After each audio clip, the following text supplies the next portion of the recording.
All right guys, so we are 7 weeks out in for pull day today. RDLs are on the cards. So I'm gonna walk you through it as always, give you a little bit of an update on where I'm at along the way. But yeah, this is now a point where pretty much most lifts I'm looking to just hold on to for as long as I can. And to be honest, this day has been going pretty damn well so far. So I'm gonna give you some hints and tricks as to how we can hold on to pull movements and yeah, enjoy the ride. So final warm up, 180. So all the way up, I've standardized the pauses with a 2 count in the hole. And I'm doing my absolute best to standardize the 190 pause. It's probably getting a little shorter now as I'm struggling to maintain stability in that bottom position, but something that I'm finding now, and I said at the start of the video, like I'm obviously coming into these sessions thinking about retention. Like, don't get me wrong, I want to progress and I want an extra rep, and if an extra rep is there, I will take it, because I'm an absolute massive believer that the lifts you perform in your prep will show in your physique, bottom line. So if I'm able to elicit a higher intensity, I will do so. But I'm also a big believer that doing a rep that is unsafe is not smart when it comes to being so close to a show. 7 weeks out now from UKDFBA finals, like I want to show up on stage with a physique that's not broken. So it is a little bit of balancing act, but I would say I'm probably veering more to the side of taking risks and throwing hell to the wind when it comes to things like this, like the RDL. I'm not going to take things like this out. These lifts show, they really show in the look, and I will prove that in 7 weeks' time, when I turn to the back and it has a look that represents someone that has RDL'd and deadlifted the whole prep.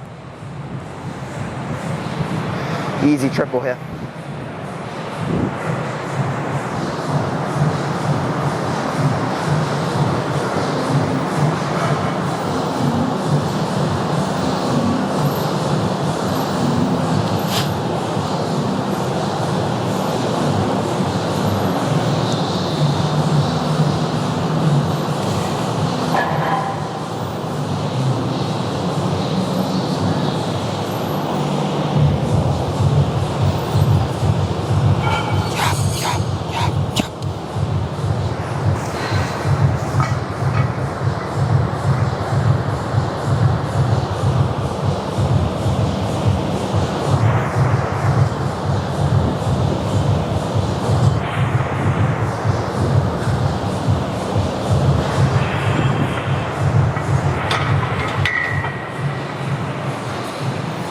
Oh yeah, 190 next.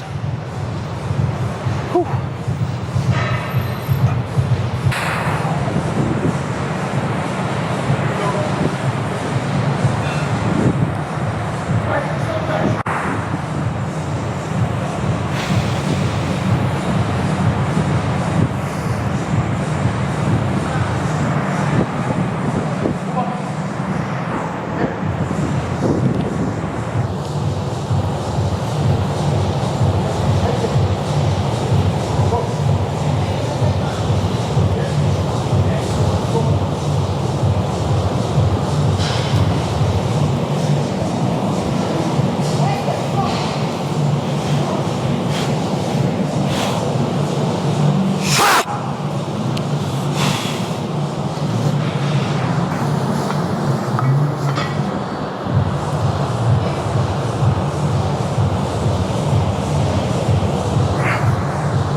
Okay, so next up, dual arm dumbbell row.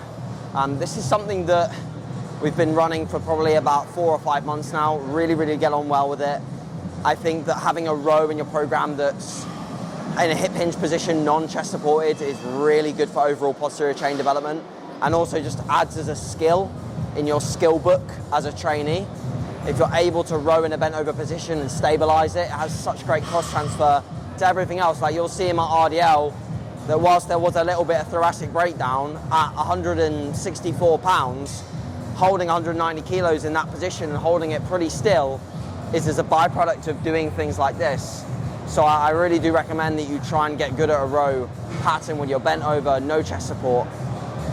Gonna take the 50s for a top set today and then the 40s for a back off. Again, just a 2-set principle pretty much across every single movement today, apart from the RDL where we only did 1 set.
Yes.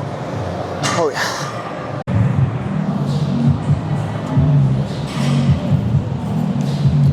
Okay.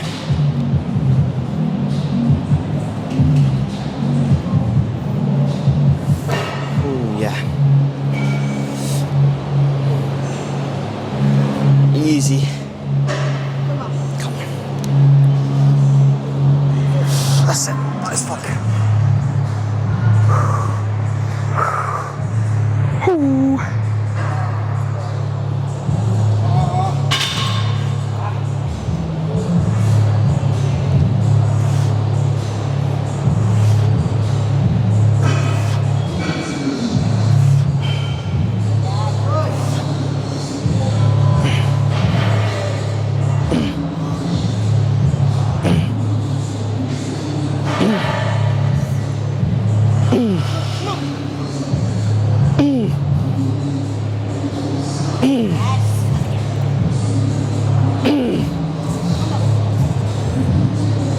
Oh yeah.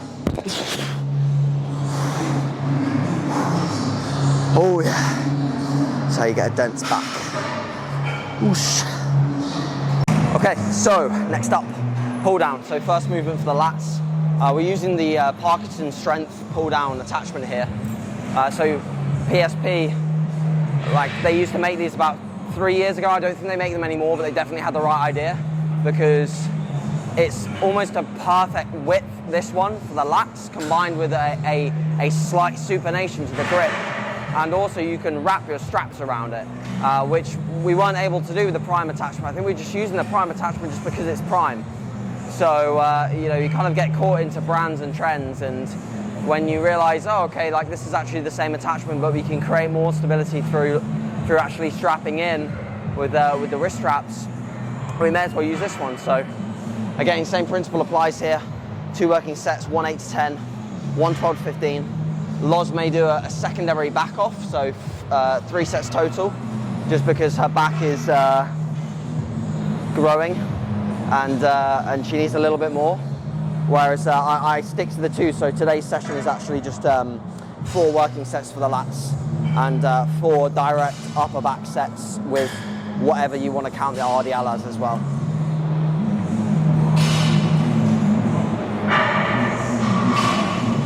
Okay. Hardest part of this is getting 225 pound down when you weigh 160. So here we fucking go.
All right, so we actually moved on to our second lat movement of the day, which is the gym shot pull down. This would actually be after the chest supported row for the upper back, but this is real training in a gym that's full of real people. I haven't got my own facility yet, so as a byproduct of that, we have to wait for machines sometimes and rotate to an exercise that keeps that workout density up. See, a lot of people spend 3-4 hours doing a training session because they're waiting for the perfect sequence, and whilst that maybe is perfect in terms of sequencing, is it perfect in terms of actually completing the workout in a given time window? Probably not. So we're moving on. So first set here with 4 plates. Again, this is a good lat movement to place slightly later in the session just because there's a drop off in the shortened position. But other than that, it just feels mega. So I'm gonna get after it.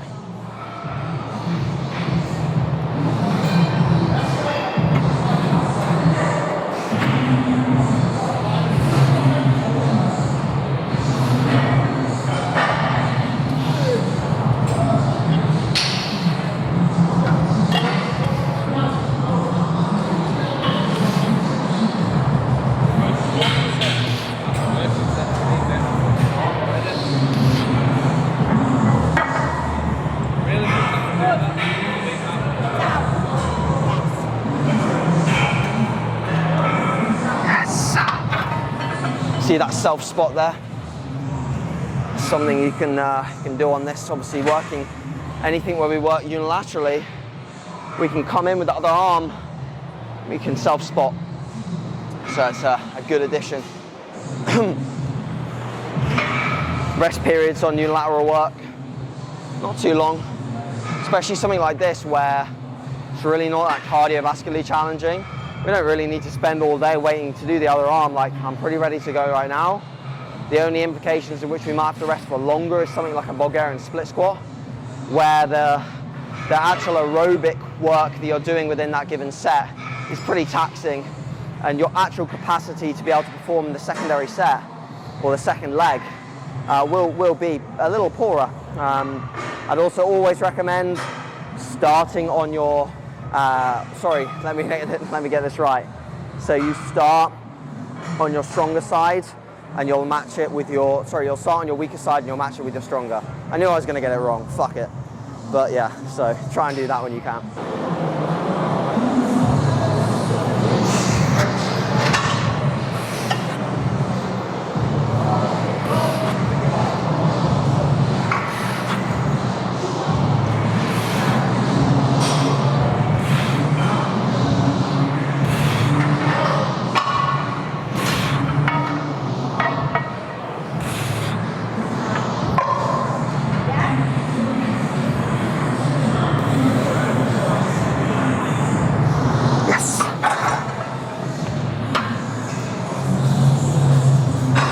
Okay, so now we're on to our upper back movement of the day, and this is the prime seated row, loaded in the middle pin, so a pretty even resistance profile today.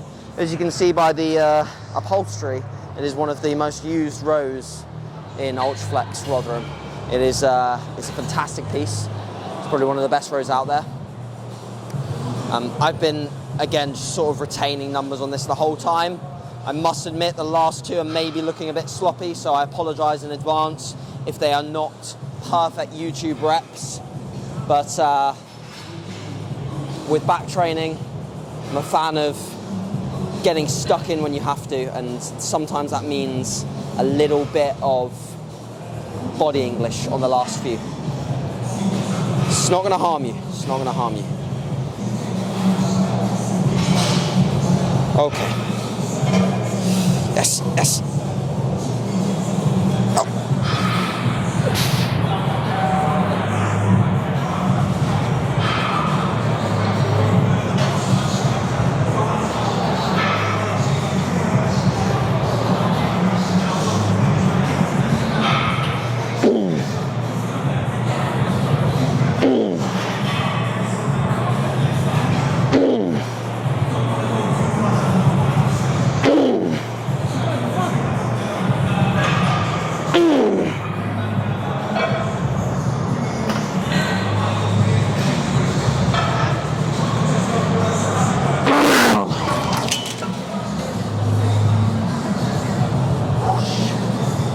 Naughty fucker.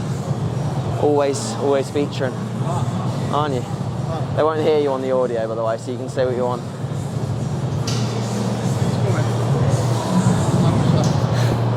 Skin fold tests every session.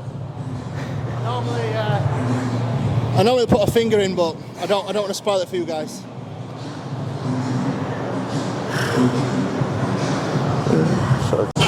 All right, biceps. So we're starting with the prime. You know what, it's so hard to film when everything I say, Loz just laughs at behind the camera. So we're starting with the prime preacher curl, loaded on setting 2. So most of the resistance is going to be in the end range in the contraction, because biceps are, well, they're not fresh, but they're fresh in terms of the isolation component of the work for today. So it makes it a beneficial movement to do first, and then we can do something where we're challenging the bicep a little bit more in the lengthened range. So we'll do a step away hammer curl. I'll show you how to set that up in a second. But yeah, one of my favorite bicep moves, this for sure. And just from a focus standpoint, we want to make sure that we're just aligning everything together. So wrist, elbow, shoulder, all in line. And then obviously aligned with the pivot point, which I'm sure you've heard multiple times, but it's good for a refresher for anyone that's new to training to hear these things and get into training things properly pretty much straight out of the gate.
Okay, so 3 sets here.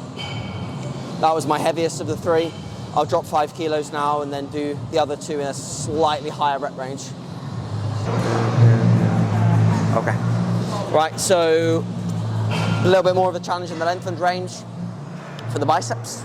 So with this, we're just gonna make sure that the elbow's always behind my rib cage. It's a simple cue. So step away from the cable stack.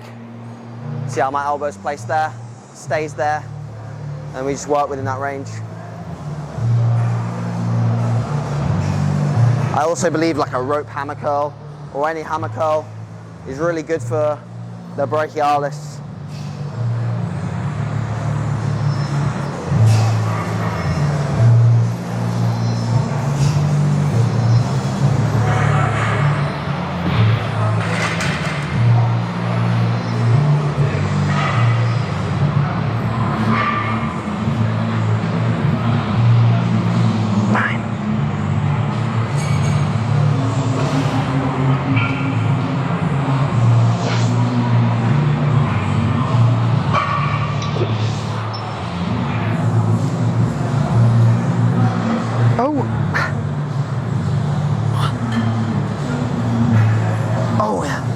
Again, 3 sets here. So working sets for biceps per pull session is normally 3. And I normally do either the arms and delts day if it falls in rotation, or I'll do some extra bicep work within push or even within legs, depending on recovery. And that's how I've slightly improved my arms for this year. They are better, definitely they're better, 100%. But they, after the next potentially longer off-season I take, I will come back to stage and I will have proper full-on arms. Promise you that. Okay, final exercise of today is going to be the reverse pec deck. So finishing off some rear delts. I find that like I do biceps just before the end, because then I'm like, okay, it's not the last exercise. Whereas when I say to myself biceps are last, it's like get it done and go kind of thing. But I know it sounds a bit weird. I absolutely love being here, and I'd want to be here all day if I could, but that's counterproductive. But yeah, I kind of like pulling biceps there, and just nice to wrap up the session and close the book on the day with the rear delt. So here we do one high rep set, like 20 reps first. I really encourage you guys to try that, give that a shot.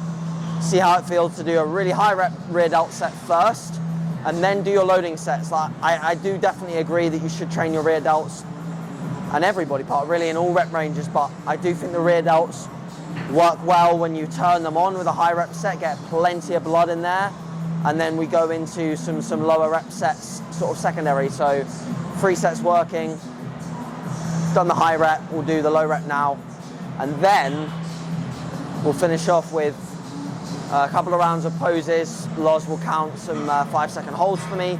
You won't see that at the moment just because I'm at a point where I want to just show the training, and you can see the physique as a byproduct of what this is. So at the end of my journey, when you see the physique shots, you will know exactly what it took to get to that physique, rather than just seeing loads of physique shots and not really taking into an understanding as to how much effort it takes to get there. So hence why I'm just showing training at the moment. I'm loving sharing it. I also don't want to be told that I look lean, because I'm at my previous stage weight right now. I'm at my Italy weight, in my Italy condition, legitimately. And I want to be leaner. So I don't want to be told that I look lean. I want to be told and think that I have more to go. And that psychological battle with myself has played in my favor, because I still feel really good right now. And I'm not lying, I still feel really good. So yeah, ready to attack these next few weeks. And I'll also do 20 minutes on the treadmill, and then that'll be pretty much us for the day. But I will wrap up the video in a second.